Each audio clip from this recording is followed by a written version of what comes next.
சற்று முன் வெளியான முக்கிய பரபரப்பான தகவல்கள். இன்று 5 மாவட்டங்களில் அடித்து ஊத்த போகும் கனமழை. வானிலை ஆய்வு மையம் தகவல். இதை பற்றி தகவல்களை தான் இந்த வீடியோவில் பார்க்க போகிறோம். கீழே இருக்க ரெட் கலர் பட்டனை கிளிக் பண்ணி சப்ஸ்கிரைப் பண்ணிக்கோங்க.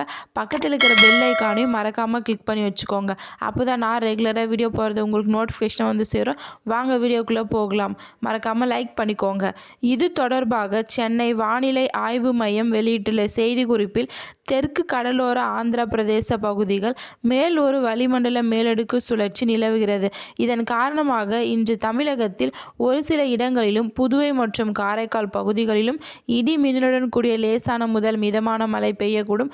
தர்மபுரி, கிருஷ்ணகிரி, திருப்பத்தூர், ஈரோடு மற்றும் சேலம் மாவட்டங்களில் ஓரிரு இடங்களில் கனமழை பெய்ய வாய்ப்புள்ளது. நாளை மற்றும் நாளைய மறுநாள் தமிழகத்தில் ஓரிரு இடங்களிலும் புதுவை மற்றும் காரைக்கால் பகுதிகளிலும் இடி மின்னலுடன் கூடிய லேசான முதல் மிதமான மழை பெய்யக்கூடும் என்று வானிலை ஆய்வு மையம் தெரிவித்துள்ளது. 12/8/2025 முதல் 15ஆம் தேதி வரை தமிழகத்திலும் மற்றும் புதுவை காரைக்கால் பகுதிகளிலும் லேசான முதல் மிதமான மழை பெய்யக்கூடும். நாளை 10/8/2025 வானம் ஓரளவு மேகமூட்டத்துடன் காணப்படும். நகரின் ஒரு சில பகுதிகள் லேசான மழை பெய்ய வாய்ப்புள்ளது. அதிகபட்ச வெப்பநிலை 35 to 36 டிகிரி செல்சியஸை ஒட்டியிருக்கும்.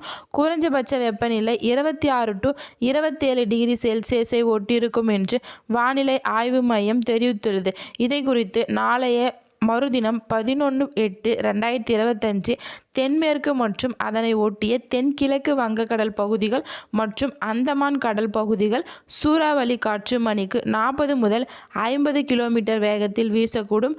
12/8/2025 தென்மேற்கு வங்கக்கடல் அதனை ஒட்டிய தென்கிழக்கு மற்றும் தென்மேற்கு வங்கக்கடல் பகுதிகளிலும் அந்தமான் கடல் பகுதிகளிலும் வடக்கு ஆந்திரா, தெற்கு ஒரிசா கடலோர பகுதிகளுக்கு சூறாவளி காற்று மணிக்கு 40 முதல் 50 கிலோமீட்டர் வேகத்திலும் இடையிடையே 60 கிலோமீட்டர் வேகத்திலும் வீசக்கூடும்.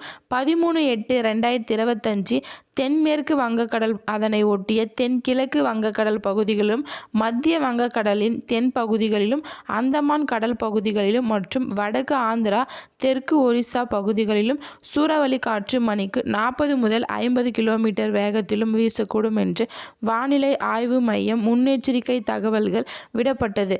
மேற்குறிக்கப்பட்ட நாட்களில் மீனவர்கள் இப்பகுதிகளுக்கு செல்ல வேண்டாம் என்று அறிவுறுத்தப்படுகிறது. நன்றி, வணக்கம்.